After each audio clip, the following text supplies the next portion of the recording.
बर्फ से ढका हुआ एक आदमी खाई में जागता है और जल्दी से महसूस करता है कि वह जीवित है। उसकी संचार और थर्मल प्रणाली दोनों टूट गई हैं और वह अपनी स्थिति का आकलन करता है। वह पास में एक बचाव जहाज देखता है और मदद के लिए पुकारता है और टिमो नाम का एक आदमी उसके पास आता है। ऐसा लगता है कि वह मदद करने के लिए तैयार है, हालांकि जैसे ही टिमो हस्तक्षेप करने वाला होता है वह हिचकिचाता है। वह उसे मिकी कहता है और उसे बताता है कि वह केवल उसका फ्लेम थ्रोवर ले जाएगा, उसे नहीं। चूंकि जहाज केवल मिकी की एक नई प्रति प्रिंट करेगा यदि वह मर जाता है और टिमो चला जाता है।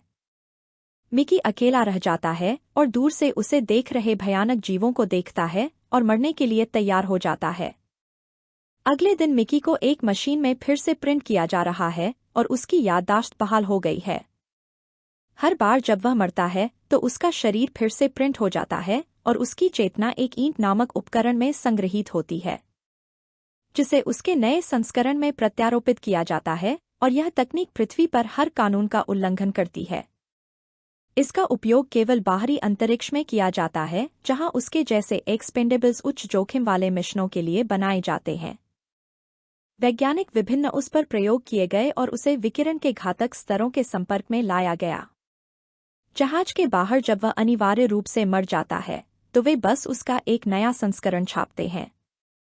मिकी बताता है कि वह इस स्थिति में कैसे पहुंचा और उसे याद आया कि उसकी सारी परेशानियां कैसे शुरू हुईं। जब एक दोस्त ने उसे एक असफल कंपनी में उधार लिया हुआ पैसा निवेश करने के लिए राजी किया।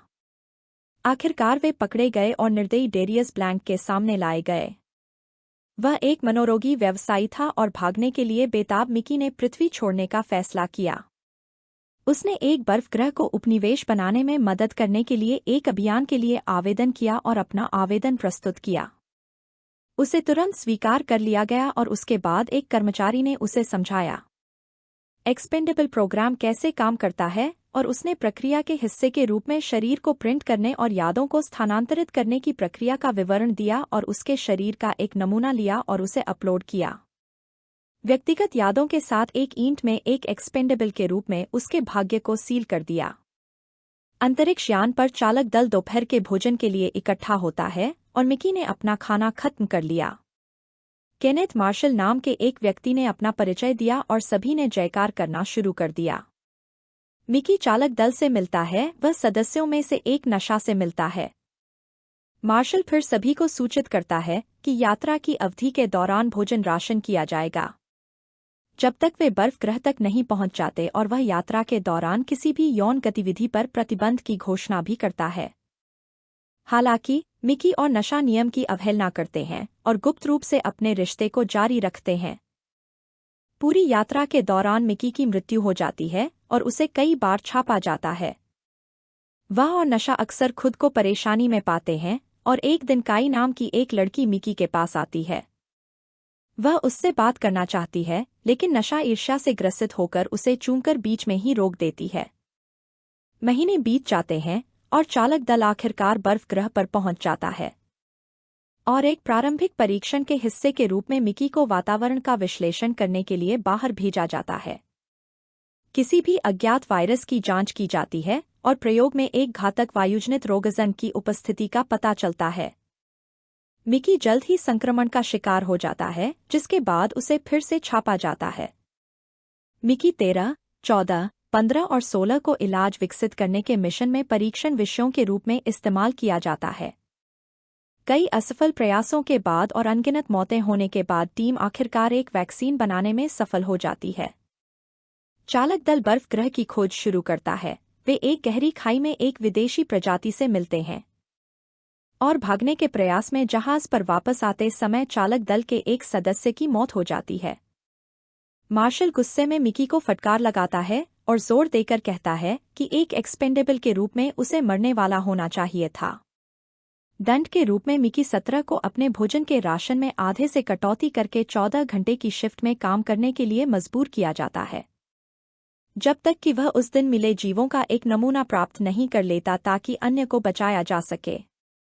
काम पर मिकी 17 अचानक अपना पैर खो देता है और एक खाई में गिर जाता है, लेकिन इस बार जब वह उठता है तो उसे पता चलता है कि वह अभी भी जीवित है और उसके आश्चर्य के लिए विदेशी प्रजाति ने उसे बख्श दिया है और हमला करने के बजाय वे बर्फीले परिदृश्य में गायब होने से पहले उसे खाई से बाहर निकालने में मदद करते हैं और वह अपनी दिशा वापस पा लेता है। मिकी पास में एक वाहन देखता है और उसमें सवार हो जाता है। वह अपने कपड़े बदलता है और अपने क्वार्टर में वापस लौटता है। वह आराम करने की तैयारी करता है, तभी उसे पता चलता है कि उसका एक नया संस्करण सामने आया है। मिकी 18 को पहले ही इस धारणा के तहत छापा जा चुका है कि वह मर चुका है। उसे एहसास होता है कि क्रू ने प्रोटोकॉल तोड़ा है और उसके कई संस्करण एक ही समय में कभी मौजूद नहीं होने चाहिए। इससे पहले कि वह कुछ कर पाता, मिकी 18 अचानक उसे डंबल से मारता है और उसे बेहोश कर देता है। इस बीच पृथ्वी पर अतीत में प्रिंटिंग मशीन के पीछे आरडी विभाग से पूछताछ की जाती है कि क्या तकनीक का दुरुपयोग होने से रोकने के लिए सुरक्षा उपाय हैं। अनियंत्रित प्रतिकृति के संभावित खतरों पर चिंताएं उठती हैं। मिकी तकनीक के पीछे के मास्टरमाइंड में से एक की कहानी सुनाता है। मनोवा नाम का एक व्यक्ति एक प्रतिभाशाली लेकिन विक्षिप्त वैज्ञानिक था और जब पुलिस ने मनोवा के घर पर छापा मारा, उन्हें उसके एक नहीं बल्कि 2 समान संस्करण मिले, हालांकि उन्हें इसकी जानकारी नहीं थी। एक तीसरा मनोवा अभी भी हत्या करने के लिए तकनीक का उपयोग कर रहा था। आखिरकार मनोवा के सभी 3 संस्करणों को पकड़ लिया गया, जिससे एक सख्त कानून पारित हुआ। कोई भी डुप्लीकेट एक ही समय में मौजूद नहीं था और जहाज पर वापस मिकी 18, मिकी 17 को एक कूड़ेदान के अंदर खींचता है और उसे निपटाने की तैयारी करता है। हालांकि मिकी 17 पहले से ही जाग चुका है। वह चुपचाप अपने पिछले पुनरावृत्तियों के व्यक्तित्व का विश्लेषण कर रहा था। मिकी 18 उसे ब्रॉयलर में फेंकने के लिए आगे बढ़ता है, लेकिन मिकी 17 अचानक हरकत में आ जाता है। वह उसे डंबल से मारने का प्रयास करता है और मिकी 18 तेजी से उसे काबू में कर लेता है। उसे ब्रॉयलर के किनारे अपने करीब आने के लिए मजबूर करता है और हताश मिकी 17 बातचीत करने की कोशिश करता है, लेकिन मिकी 18 सुनने से इनकार कर देता है। जैसे ही वह काम खत्म करने वाला होता है, कोई उसके पास आता है।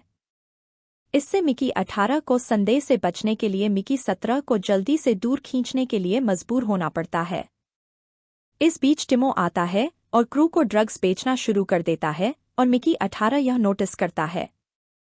वह टिमो का सामना करता है और आक्रामक तरीके से उसे ब्रॉयलर की ओर धकेलता है और मिकी 17 बीच बचाव करने के लिए दौड़ता है, लेकिन तनाव बढ़ने पर वह उसे रोक नहीं पाता है। मिकी 18 एक धातु की छड़ पकड़ता है और उसे भी ब्रॉयलर में जबरदस्ती धकेलने की कोशिश करता है, लेकिन इससे पहले कि वह सफल हो पाता, नशा और एक अन्य क्रू सदस्य समय पर पहुंच जाते हैं और लड़ाई को खत्म कर देते हैं। मिकी 18 और नशा एक साथ उसके क्वार्टर की ओर बढ़ते हैं, जबकि मिकी 17 उनका पीछा करने की तैयारी करता है। एक क्रू सदस्य उसे सूचित करता है कि उसे मार्शल के साथ डिनर पार्टी में आमंत्रित किया गया है। डिनर में मिकी 17 खुद को हफ्तों तक कठोर राशन खाने के बाद खाना खाने से रोक नहीं पाता है। मार्शल को आश्चर्य हुआ कि उसके साथ जिस तरह से व्यवहार किया गया उसके लिए उसने माफी मांगी। शाम जारी रही और काई, एक और क्रू मेंबर आई और सभा में शामिल हुई। डिनर पार्टी के दौरान मार्शल ने काई की असाधारण बुद्धिमत्ता की प्रशंसा की। उसने अपने असली इरादे बताए कि वह चाहता है कि वह उनके अस्तित्व को सुनिश्चित करने के लिए एक बेबी मशीन बन जाए। काई को घृणा हुई और उसने तुरंत उसे चुप करा दिया और शहीद सैनिकों के सम्मान पर ध्यान केंद्रित किया। उसने सभी से प्रार्थना में शामिल होने के लिए कहा और क्रू ने अपना सिर झुका लिया। मिकी 17 को अचानक अनियंत्रित रूप से उल्टी होने लगी और घबराए मार्शल ने वैज्ञानिकों को बुलाया, जो बताते हैं कि यह एक वृद्धि हार्मोन का साइड इफेक्ट है जिसे उन्होंने उसे गुप्त रूप से दिया था। उसकी पीड़ा को कम करने के प्रयास में वे उसे एक दर्द निवारक देते हैं, लेकिन यह काम नहीं करता और दर्द बढ़ जाता है। मिकी 17 दर्द में चीखना शुरू कर देता है और निराश मार्शल उसे नीचे गिराने की तैयारी में अपनी बंदूक निकालता है, लेकिन इससे पहले कि वह ट्रिगर खींच पाता, काई उसे रोकती है और मिकी 17 को ले जाती है अपने कमरे में वापस। अपने क्वार्टर में काई मिकी 17 को कुछ चाय देती है जो वह पृथ्वी से लाई थी और दोनों करीब आते हैं। वे अंतरंग होने वाले हैं, लेकिन मिकी को अचानक नशा का ख्याल आता है और वह अपने कमरे में वापस जाने का फैसला करते हुए दूर चला जाता है। जब वह जाता है तो नशा उन्हें साथ में देखती है और जोर से हंसती है और उनके शरीर पर 17 और 18 नंबर लिखती है और मिकी 17 को पता चलता है कि नशा और बाकी लोग नशे में हैं। जब वह और नशा एक दूसरे से मिलना शुरू करते हैं तो काई अप्रत्याशित रूप से अंदर आती है और दो मिकी को देखकर भयभीत हो जाती है। वह विसंगति की रिपोर्ट करने के लिए बाहर निकलने की कोशिश करती है, लेकिन नशा उसे मौके का फायदा उठाकर रोक लेती है। काई एक साहसिक प्रस्ताव रखती है और सुझाव देती है कि नशा मिकी 18 को अपने पास रखे जबकि वह मिकी 17 को ले जाए। नशा अभी भी नशे में आक्रामक हो जाती है और मिकी 17 और मिकी 18 के बीच बहस छिड़ जाती है। टकराव नियंत्रण से बाहर हो जाता है जब मिकी 18 क्रोध से अंधा हो जाता है और एक बंदूक पकड़ लेता है और मार्शल की हत्या करने के इरादे से उसकी ओर बढ़ता है और उस समय मार्शल भाषण दे रहा होता है। वह एक चट्टान के बारे में बात कर रहा होता है जब चालक दल के सदस्यों में से एक अचानक एक प्राणी को देखता है। यह चट्टान के भीतर है और अराजकता फैल जाती है क्योंकि मिकी ट्रिगर खींचने के लिए मार्शल पर अपनी बंदूक तानता है। लेकिन इससे पहले कि वह गोली चला पाता, एक अन्य चालक दल के सदस्य ने उसे पकड़ लिया जिससे और अधिक दहशत फैल गई। चालक दल विदेशी प्राणी को पकड़ने के लिए भागता है और मार्शल मिकी 17 को देख लेता है। वह उसे शिकार में शामिल होने का आदेश देता है, जबकि हंगामा शुरू हो जाता है। मिकी 18 एक और अवसर का फायदा उठाता है और मार्शल की हत्या करने की कोशिश करता है, लेकिन मार्शल आखिरकार असंभव को नोटिस करता है। जैसे ही तनाव कम होता है, एक और प्राणी अचानक क्षतिग्रस्त चट्टान से निकलता है और मार्शल पर छलांग लगाता है और वह घबरा जाता है और तुरंत उसे मारने का आदेश देता है और चालक दल गोलीबारी शुरू कर देता है। प्राणी मारा जाता है और मार्शल अपना ध्यान वापस डुप्लीकेट पर केंद्रित करता है। उसे प्रोटोकॉल के उल्लंघन का एहसास होता है और वह एक आदेश जारी करता है, मिकी 17 और मिकी 18 को गिरफ्तार किया जाना है और तुरंत जहाज की जेल में बंद कर दिया जाता है। मिकी 17 और नशा सब कुछ के बारे में सोचते हैं जो हुआ है। उन्हें एक चौंकाने वाला एहसास होता है कि स्थानीय प्राणियों ने ही मिकी को बचाया था। उनके विचार तब बाधित होते हैं जब टिमो आता है और बताता है कि उसे डेरियस ब्लैंक ने भेजा है। उसका मिशन मिकी की फांसी का वीडियो रिकॉर्ड करना है, हालांकि इससे पहले कि वह कार्रवाई कर सके। मिकी 17 और नशा टिमो और उसके साथी पर काबू पाने के लिए वापस लड़ते हैं और वे भागने में सफल होते हैं। लेकिन उनकी स्वतंत्रता अल्पकालिक है क्योंकि सुरक्षा उन्हें जल्दी से पकड़ लेती है और उन्हें फांसी की सजा सुनाई जाती है। अपने भाग्य की ओर अग्रसर होते हुए वे कुछ भयावह देखते हैं। जहाज के चारों ओर देशी जीवों का एक विशाल जमावड़ा और चालक दल के सदस्य ये बताते हैं कि जब से शिशु जीव को पकड़ा गया है तब से वह लगातार रो रहा है।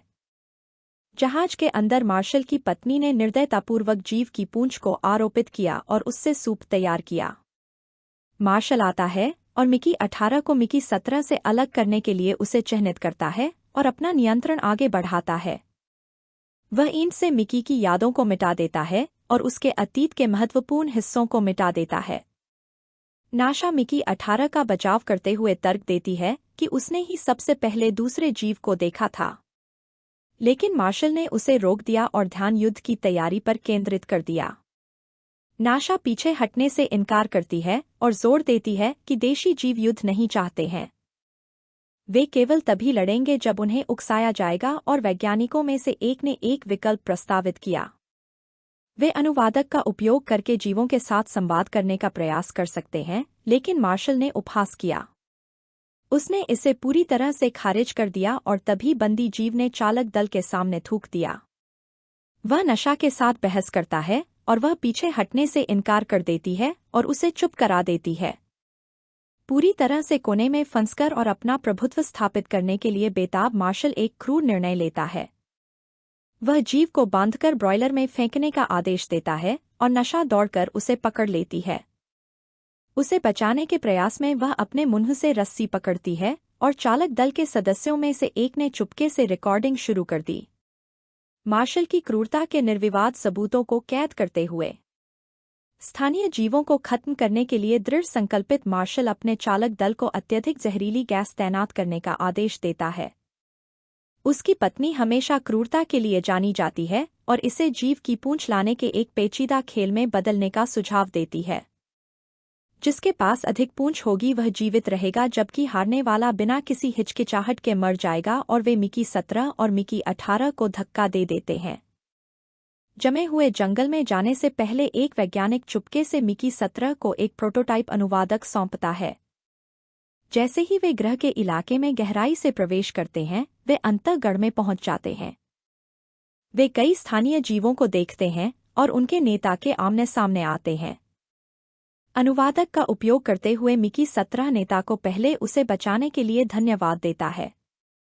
वह उसे चेतावनी देता है कि मनुष्य घातक गैस छोड़ने की योजना बना रहे हैं, और नेता का अपना प्रश्न है कि उन्होंने अपने ही एक प्राणी लुको को क्यों मारा। मिकी 17 पूछता है कि अगर वे मूल निवासी बच्चों को मार दें तो क्या होगा। नेता ने कहा कि अगर मनुष्य एक और बच्चे की जान ले लेते हैं तो जानवर सभी मनुष्यों को खत्म कर देंगे। वह मिकी को चेतावनी देता है और कहता है कि वह इतनी शक्तिशाली उच्च आवृत्ति वाली चीख निकालता है कि वह मनुष्यों को मार सकती है। स्थिति की गंभीरता को समझते हुए मिकी 17 उन्हें शिशु को मूल निवासियों को वापस करने का संकेत देता है। जहाज पर वापस आते समय मार्शल के वकील ने सुझाव दिया कि उसे मिकी 17 के बजाय मूल नेता से मिलना चाहिए। मार्शल अस्थायी रूप से अपनी पत्नी को कमान सौंपता है और वार्ता स्थल पर मूल नेता एक दृढ़ अल्टीमेटम देता है कि प्रतिशोध के रूप में दोनों में से एक मिकी को मरना होगा। जहाज पर नशा मार्शल की पत्नी को गर्दन से पकड़ती है और मांग करती है कि बच्चे को उसके कबीले को लौटा दिया जाए। अपनी रिहाई के बाद मार्शल की पत्नी कमांडर के हाथ पर चाकू से वार करती है और बच्चे को पकड़े हुए रस्सी लगभग फिसल जाती है। लेकिन नशा समय रहते उसे पकड़ने में कामयाब हो जाती है और बच्चे के साथ भाग जाती है। जैसे ही तनाव बढ़ता है, मूल नेता और मार्शल दोनों युद्ध की तैयारी करते हैं। युद्ध शुरू होने से ठीक पहले नशा शांति प्रस्ताव के रूप में बच्चे को पेश करते हुए आती है। नेता अपने बच्चे को वापस आते देख अपनी सेना को वापस ले लेता है और हमले को रोक देता है। मिकी 18 और मार्शल एक दूसरे से लड़ते हैं और मिकी मार्शल को जाने से रोकने की कोशिश कर रहा है, यह समझते हुए कि उनमें से केवल एक को ही जीवित रहने की अनुमति दी जा सकती है। मिकी 18 स्वेच्छा से खुद को बलिदान कर देता है। महीनों बाद एक बैठक में मिकी सोचता है कि कितना कुछ बदल गया है। युद्ध कभी नहीं हुआ और मनुष्यों और देशी प्राणियों के बीच शांतिपूर्ण संचार शुरू हो गया है। इस सफलता के बावजूद वह मार्शल और उसकी पत्नी के मृतकों में से वापस लौटने के स्पष्ट सपनों से त्रस्त है। जब बैठक समाप्त होती है तो चालक दल मिकी के चारों ओर इकट्ठा होता है और हर चीज के लिए अपना आभार व्यक्त करता है। अभी के लिए शांति सुरक्षित है। नशा भाषण देती है और उसे नया प्रमुख नियुक्त किया जाता है और वह मिकी से एक बटन दबाने के लिए कहती है। परिणामस्वरूप प्रिंटिंग मशीन नष्ट हो जाती है और अब कोई भी एक्सपेंडेबल्स नहीं बनाया जा सकता है और हर कोई खुश है।